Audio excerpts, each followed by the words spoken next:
It's Alea Antoine. You're listening to Tease podcast. Everyone loves the tease. Stop. Don't get too excited. I feel like this scenario could really lead to a lot of heartbreak and a lot of hurt. I mean, just staying friends with an ex is so tricky. Hello, everyone, and welcome to Tease podcast. Happy Tuesday, bitches. It is so good to be back with you guys. I have some exciting announcements on this episode, but I am also so happy, and I want to say thank you for the amazing feedback that I got on the last episode with Taylor and Cambry. If you haven't listened to it after this episode, be sure to tune in. It's about all things friendships, relationships, and hair, because they're both hairstylists. I went into that interview with the splittest of ends. Like, my whole head, I was trying to keep my hair behind my back so they wouldn't see it too hard. But after that, I made Kai give me a trim, and look at how cute it is. I feel bouncy and flowy, but my roots are still peeking out, but I'm about to get that redone because, guys, it is official. We are moving! Oh my gosh, I cannot believe that we're actually going to be making another out-of-state move. I literally cannot believe it, because if you've been listening to this show from either the beginning or you've just listened to a majority of the episodes, you know that I have been talking about moving forever. I have been wanting to move for so long, and we're actually moving out of state. It's really surreal because I did not think that we would be able to move until, I don't know, maybe earliest January. But realistically, I thought this time next year. I thought, oh, I'm going to have to thug out a whole nother year here. But it is official. We have signed a lease. They have signed the lease, and we are locked down to be moving next month. And it is actually just so insane. We are going to be moving to Las Vegas, Nevada. I cannot believe I'm going to be a Vegas girly. I honestly feel like this could be the place for me. I'm from Texas. I live in Washington now, and I didn't really know where I wanted to move. I always have known, though, that I wanted to move, but I always thought that it would be for college, but then COVID happened, and then my scholarships got fucked up, so I ended up staying in Texas. Then me and Kai met, and I was able to move to Washington because they were stationed here for the Army, and I was doing my classes remotely. So me moving didn't affect my school or anything, but it still wasn't me moving for school. And Washington, as much as we love it and we like it, it's not like we really had a choice about Washington. Kai got moved here, and basically my choice was stay in Texas or move to Washington, you know? So this is the first time that I'm moving, and we genuinely picked the place. I don't want to say that we put in a ton of thought into it. We did, in the sense of Las Vegas, it has a very low business tax rate. It has a very low income tax rate. And my goal is to make the pod into a business or an LLC. So I know that will be a lot less. Las Vegas is also for the girlies. It's the only place in America where the women make more than the men. And I obviously want to still do some service industry work in there, because I still obviously need money, and I still have an addiction to getting tipped. Kai got their first big tip at the barbershop today, and I was like, isn't this crack? And Kai was like, no, I want to cut hair all the time now in anticipation of a tip. And I was like, once you do a tip job, it's really hard to break out.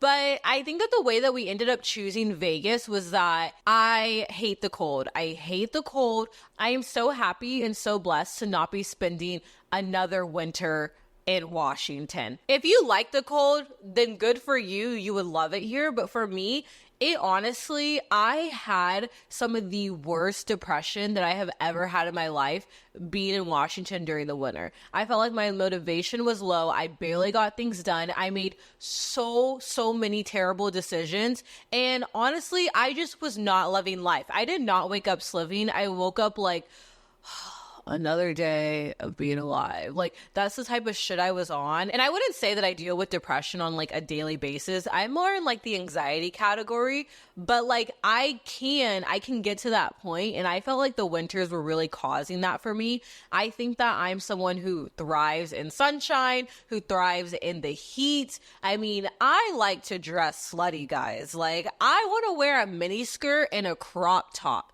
I can't fucking do that here. Not to mention in Washington, since it is so cold, people walk around in jackets all the time. And being from Texas, since it is hot, people wear Spanx and sports bras with leggings and crop tops and short shorts. Like, people dress with barely any clothes because it's the heat. If you dress like that in Washington, people will stare at you. Like, I want to tell you, oh, no one will care. And they don't literally care, but like they will stare at you. You will get catcalled. I will be wearing an outfit that if I wore it in Texas, no one would even bat an eye at. And if I wear it here, it's as if I'm walking around actually butt ass naked. And so I'm really happy to be in a city that is going to be more of my vibe weather-wise, be more of my vibe styling-wise. I am also excited to live in a place to where like the city is where things happen. In Washington, Seattle to Olympia are like the big cities. So it's like Olympia's down south, then you have Tacoma, and then you have Seattle. And in between, there's little cities. So if you have some sort of obligation, an event, some sort of fun activity, or if you make friends in Washington, they are going to live all in between that area for the most part. And so if you live like outside of the city of Seattle, it's really hard to live a life where driving isn't a big thing. You know what I mean? Like, you are constantly going to be driving 30 to 40 minutes and spending a lot of money on gas. And so I'm from San Antonio in Texas, where it's just a big city. So everything that happens is in that city. You're not in Seattle about to find out that you have to do an event in Tacoma.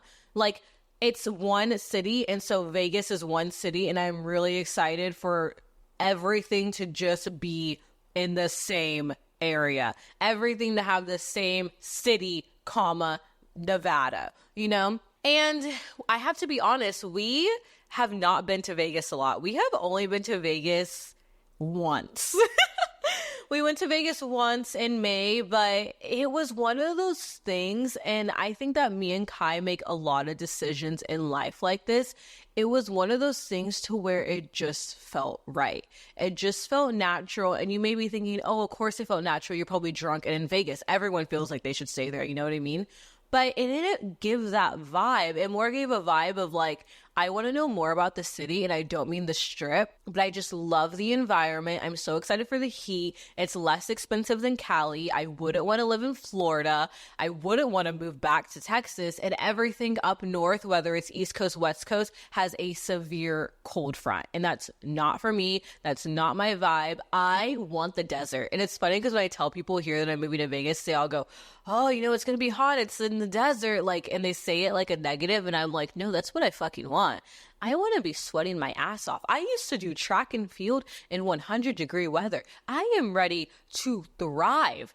And so we honestly thought that financially and just like with everything that we wouldn't be able to move very quickly. We were like, we're going to be stuck here. And I think it's just one of those things to where I was listening to a podcast and they said, when the universe doesn't want you to be somewhere, it will not let you thrive. When life is trying to push you out of something, it's your sign to get out. You know what I mean? And at first we were going to stay because of some of the friendships we built here. Some of our friends moved. The other friends didn't turn out how we thought, you know, and that was already kind of like, okay, like maybe that's less reason to stay. Our friend got stationed in Poland. Another friend got stationed in Hawaii. So like our core, like really good friends that we had don't even live here anymore. And then we thought, well, Kai's in barber school, so we should wait to move until after they finish barber school, which wouldn't be till January, right? And in Nevada, I don't know how to explain this in the short term, but basically, since Kai was in the military and they're going to school, their GI Bill covers our rent. When we were looking into moving, we were looking to see if there were any schools for Kai to go to that would do that same thing, but none of the schools for hair worked with the GI Bill except for one, but they were full, right? So we're like, okay, we're just going to have to wait until you finish school here and then we'll move. Not to mention, I have just graduated college. And if you know anything about just graduating college, I would say 80% of people graduate with not the most money. I saved up a lot, but then my senior year, I really, really, really had to take time off from work because it was just a lot. I thought, oh, I can handle it. We got AI now.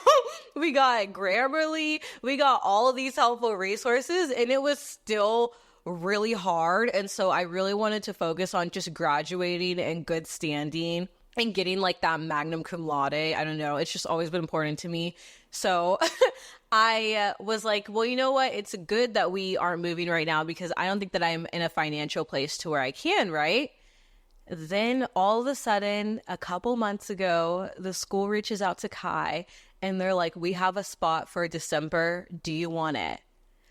And we were like, what the fuck? But we were still like, okay, yes, that would cover the rent, but we don't have enough money to like move and do the job hunt because whenever you're doing a job hunt in a new city and you're not working, you need to live off of your savings and the money that you saved up for a little. So I got the job at the golf course, right, that I told you all about. And I was making money, I was saving it, but not enough to make me feel confident to move. Like I moved to Washington from Texas with X amount of money, and I wasn't at that same place this time earlier in the year, you know? And so I was like, I don't know if we should do it. And then I actually had a car accident at the beginning of this year, and I had to go to like physical therapy. I had to get like a bunch of treatments for it, for my back. And it was really funny because I was set up with a lawyer who was going to handle the case, you know? My lawyer dropped me. They said that they didn't think that they can do it. And so I was like, well, fuck, like, I mean, I guess I'm not getting anything out of it, you know? I decided to put on my fucking big ass, boss ass, superhero woman ass pants. And I was like, I'm going to file this shit for myself. I filed all of the paperwork that happened to go in the car accident with the insurance companies. And a couple weeks after Kai got that call about the hair school, I got a call about a settlement and we came into some money. And basically the stars just aligned. My job at the golf course is seasonal. I didn't know exactly how long the season was going to be because they base it off of the weather. So it's very like tentative, you know? The job is literally ending the week before we're planning to move. So it just like... life wants us to move. The universe is pushing us out. And you know what? I'm ready. Like I'm out the door. The universe, I hear you. I see you. And I am just so excited for this next journey with you guys. I am so excited to take this podcast on a new trip with me. Like I literally feel like this is like some sort of like personal diary that we are all writing together. And I just feel like I also need to live in a place that is going to be exciting for y'all to even hear about, that I'm going to be able to come to y'all with stories. I've gone to the point where in Washington, I spend a lot of time at home or at work, or that's about it, you know? And I want to come at y'all with hot content. I don't want y'all falling asleep during the pod. So I just feel like all around, this is going to be really good, not just for me, not just for Kai, but for like us. For us, and I am so excited. Now on to the next announcement that I am so excited about, which I want to say thank you for. We reached 100 subscribers on YouTube.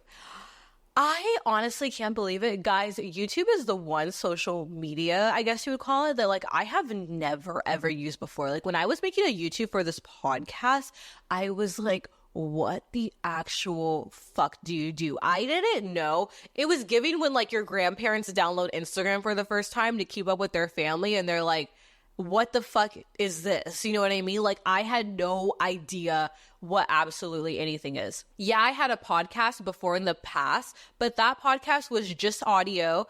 It was back in 2020, so there was a lot less like podcasting software, podcasting bullet points that you had to follow, you know? So I didn't make a YouTube channel for that one. And I think that podcast has definitely less than 15 episodes, you know? So it didn't even go on for a long time. But I've never been on YouTube before. I never really even watched YouTube. Like when I was a kid, the only time I remember watching YouTube was like for actual educational shit, like learning how to braid, learning how to do hair. Like I would only watch YouTube for like tutorials. I never watched it for like entertainment. Like Kai will even talk about like some of the big YouTubers that all of y'all know, and I'm like, I don't know. Or I might know them from Instagram, but I don't know like their YouTube personality. So I was just really blind going in. And for that to be the first account to reach 100 is like actually so amazing, so funny. And I love YouTube. Subscribe to Tease podcast. And that's where you can see the visual videos. But that is all thanks to you guys. And I want to say thank you. And to show my gratitude, I want to make this episode enough about me and more about you. So we are going to dive straight. Wait, we're going to dive straight into Tease Me, questions, stories, advice. Let's get into it. Wait, first, I want to start with some unsolicited advice that I wrote down. And I said, unsolicited advice. If you don't want to give your friends a ton of relationship pep talks, just send them Don't Deserve by Glorilla. Guys, have y'all heard Don't Deserve by Glorilla from her new album? If you haven't, please go listen to it. It starts off like, that X word don't deserve my friend. And it's so funny. It's just a whole song about how a guy doesn't deserve her friend. So if you have a friend who has been going through the same relationship problem over and over again, and you're like, I cannot give another pep talk, send in that song. That is just advice from me that I wrote in to us. Let's dive into our first question. The first question is, I broke up with my ex because of long distance. They wanted to be friends. Should I reach out or wait? Okay, this is very layered, and obviously this is the only context I have, so I'm going to give you all a couple different scenarios. So you broke up with your ex because of long distance, but they wanted to be friends. Let's address that first. Should you be friends with an ex? I'm going to tell you, when me and Kai had like our little tiff, we remained friends. And we remained friends because we were going to get back together. Like, we knew it. The universe knew it. Everyone who we told knew it. My mom knew it. Kai's parents knew it. Like, we knew that we were going to get back together. So us staying friends or staying friends with an ex, I don't have a lot of experience with. The only experience that I have is that has an underlying tone of getting back together. If you and your ex want to stay friends while doing long distance, but you can't stay in a relationship, I feel like that could go one of two ways. That could either be really good because it keeps y'all in touch, and when y'all connect, y'all can get back together again. Maybe the long distance is just because of circumstance, you know? And so remaining friends is just y'all holding on to each other, and y'all have a plan to get back together soon. But on the flip side of that, I think that remaining friends while being long distance could be really messy, because what if you want to hook up with other people? What if you want to get together with other people? Where is that line? It feels like a massive gray area. Like, let's say you're friends, you keep in touch, but you broke up, and they say, hey, I'm going on a date, but y'all talk and call like all the time. That feels weird. I don't know if that is actually the healthiest option, because to me, I feel like if y'all are going to remain close friends while doing long distance, then you should have just stayed together. Honestly, I just feel like there's so many ways for you to get hurt in this scenario, unless y'all have like completely had a breakup that has a clean end, and you're like, yeah, this can't work because we'll never work, and it's just mutual, and you're like, ha, we're friends. That's different. Then go ahead. But if it's still like y'all have some sort of infatuation or love for each other, I feel like this scenario could really lead to a lot of heartbreak and a lot of hurt. I mean, just staying friends with an ex is so tricky. I feel like there's some people where they stay friends because they know they want to get back together, and they only broke up because they wanted to work on themselves. Those people usually don't end up hooking up with other people during that gap. You know what I mean? And then there's the other side of people that it was just one of those things to where you kind of laugh about it. Like, I can't believe we were even fucking together. And you're able to be friends because there's no absolute way that like that would work. And y'all know that mutually. And then there's a gray area people to where, yeah, you're friends, but if they go on a date, you're going to be crying. Yeah, you're friends, but if they tell you about another girl, you're going to be crying.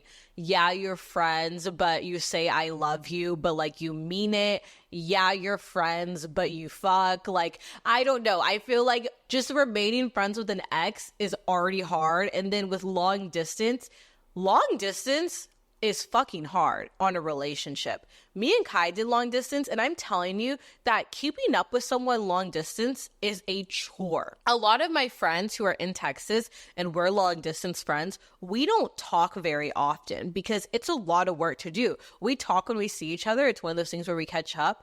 So I want to ask you, are you willing to put in that amount of effort for an ex? It's not the same as when y'all live in the same city and you can kind of talk, go to the bar together, and y'all are just friends. You have to intentionally give this person your time. That's time you could be watching Netflix. That's time you could have picked up a shift at work. That's time that you could have hung out with someone who's actually in person, face to face with. So do you want to put in that much time and that much attention to a long distance ex? Or maybe, and this is what I would recommend, don't cut each other out. Don't have like this negative feelings if y'all are still into each other. Keep the long distance and just maintain contact via social media and update each other on holidays. And then when y'all are able to be back together in person, that's when you catch up. I feel like that is the best way to do it, but I don't think that you should be FaceTiming and texting this person all the time if they're your ex and they're long distance, because that's giving long distance relationship, and that's just a very confusing gray area that I am honestly confusing myself even thinking about. So basically the question is, should I reach out or wait? It really depends. Like, did you break up? Did they break up? Was it amicable? Yeah, it just really depends on if you should reach out or wait. I think take into consider what you want out of this scenario, because if you want to get back together, but you don't want to get hurt, I would just say reach out when Thanksgiving comes and say happy Thanksgiving, or when it's their birthday, and like kind of keep a positive distance. That way, if y'all want to keep that door open and get back together, that's fine. But if you're thinking, I want to be friends, like talk all the time type shit, girl, that's a relationship. That is a long distance relationship. And so I just think it's really important to figure out what you want. Okay, next question. Here's a question from a person in a completely different generation, parentheses, old dude. I'm curious how you came to be so incredibly open about your sexuality and your relationships.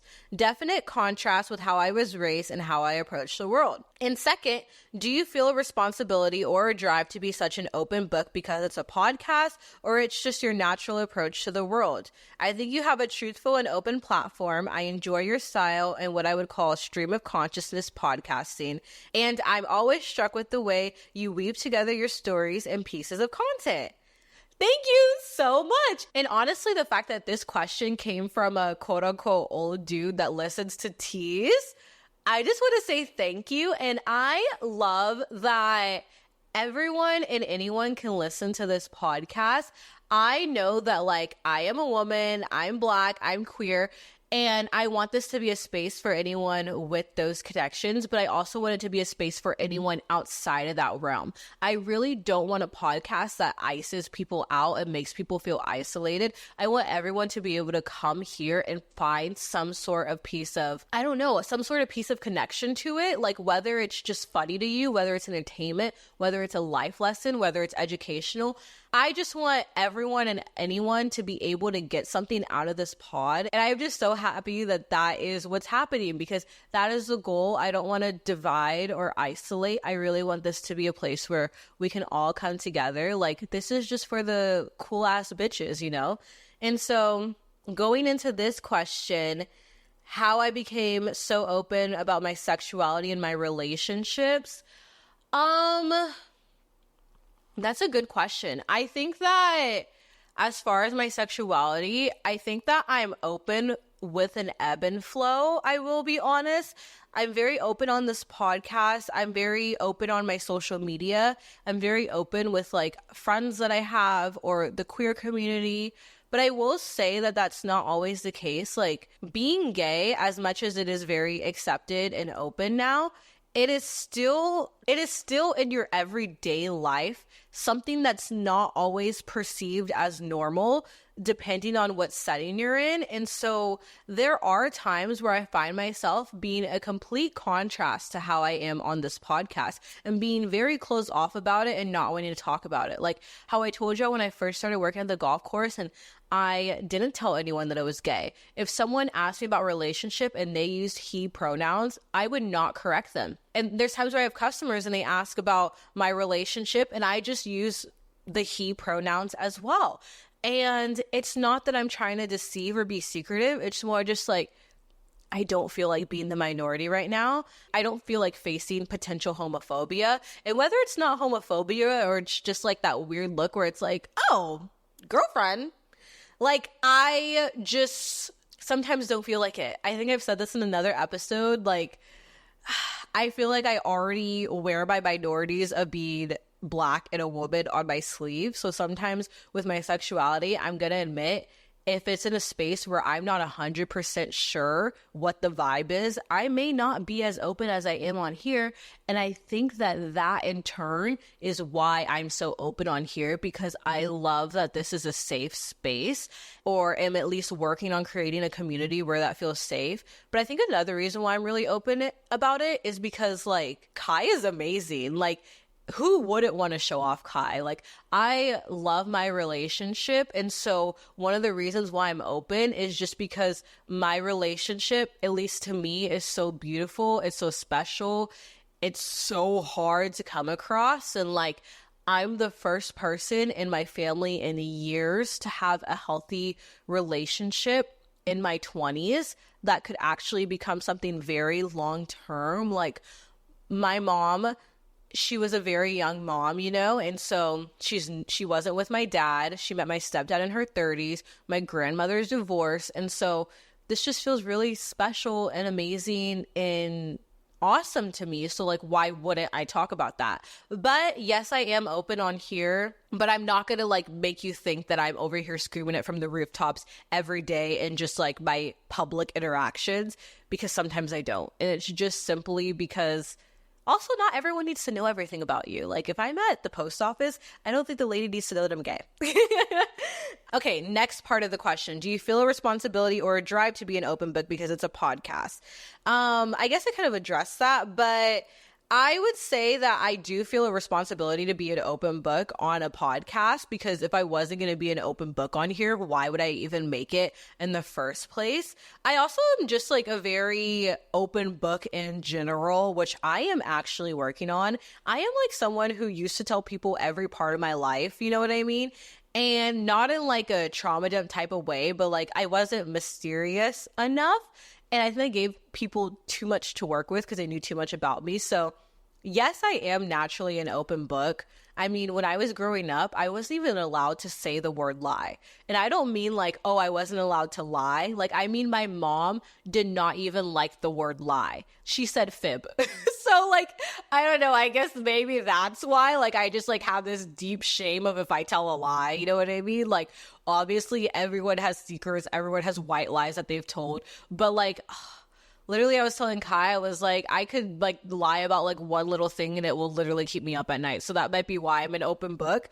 I think it's also just like the content that I consume. Like, I consume content that resonates with me and that is produced by people who are also open books. Like, when I watch shows on TV or movies, I love like a good 90s high school movie where they're showing all their problems, they're showing their relationships. I love and have a deep passion for reality TV where they're just sharing their whole life and sharing their relationships. And so it's kind of like, I would say in my head at least, very normal to be an open book because that is what I'm consuming all the time. And I don't consume really anything where people are closed off and very secretive. Like, that's not my vibe. And so I think that also to me, being open is so normalized.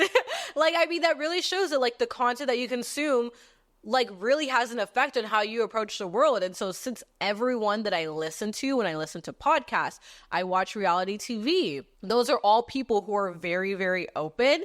And so it just feels natural to me. I think also just like, I'm a huge talker. And if you have a huge talker, they're probably going to tell you about their life. I am a huge talker. I mean, look, this episode was supposed to be another mini episode, and look at me. I'm definitely making this to the 40-minute mark, or at least close to it. But yes, thank you for writing in this question, and I hope you keep enjoying Tease Pod. And my last question is, hi, Alea. I know that you live in Seattle, and I've always been curious about it. Would you recommend moving there? This is a funny question to get, considering that I just talked about how I'm moving out of Seattle. I will say that I do not regret moving to Washington. I think that Washington taught me a lot of life lessons. It was completely different from Texas. It is a very, I would say, progressive state too. Like, it can be very open. There's very amazing social characteristics to it. But I think that it really just depends, because here's what I will tell you. Washington itself, specifically Seattle, but just all of Washington in general, is expensive as fuck. It is so expensive, guys. If you're looking for a studio apartment in Seattle, you're going to be paying $1,700 and up. We have a 2-bedroom, 2-bathroom outside of Seattle, and we pay over $2,000 a month. Like, it is a very pricey city. And if you don't have a lot of money, if you're in your 20s, I wouldn't recommend moving here. I know a lot of people who are like in the 23 and up range who still haven't moved out of their parents' house. And yes, they have their own reasons for that, but I will say I'm sure the cost of living affects that. To put it in very simple terms, a bag of flour in Texas is about 50 cents and a bag of flour here is $2. The gas here, you're looking at close to $4. The state tax is 10%. So on every big purchase, you're going to be paying 10%. 10% is a huge number. That's what investors take out of like their companies, you know what I mean? So the camera that I'm recording with right now would have been like an $80 tax. The new camera that I got, I shipped to Portland with my friends because they don't have a tax. So honestly, Washington is becoming for a certain tax bracket. And if you're not in it, I wouldn't recommend moving here. I think that it has had some of the most intense gentrification and price increase in America over the past 40 years. I saw a study about it.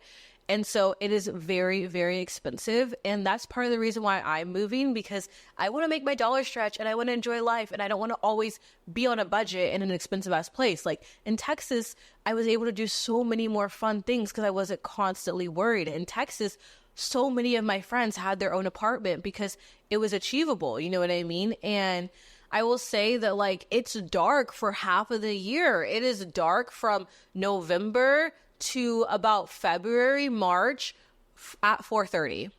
It rains. It is cold. If you have curly hair, it's going to be a little bit difficult because if you straighten it, it will get wet and turn curly and frizz. If you have it curly, it will frizz. And so, yeah, there's just things like that. I will also say that like it can invoke seasonal depression, which is not only something that you'll have to deal with, but it's something that you'll interact with a lot of people that are dealing with that too, which could also make you even more depressed. You know what I mean? But on the flip side, it's very open. It's very progressive. It has so many beautiful things of nature. It's close to Canada. It's gorgeous. Washington is beautiful when you can see it in the daylight. The summers are absolutely to die for. I definitely recommend visiting. So I think it just depends on what you want out of a place. A lot of people who like Washington like that darkness. They like the rain. They like the hikes. So you know what I mean? So you have to think about, what do I want out of a place?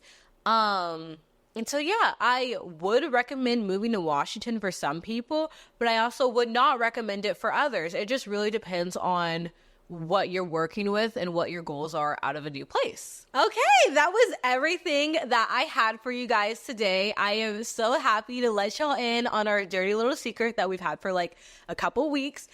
And next week, one of your favorites will be joining us again for our very last episode on this apartment couch together.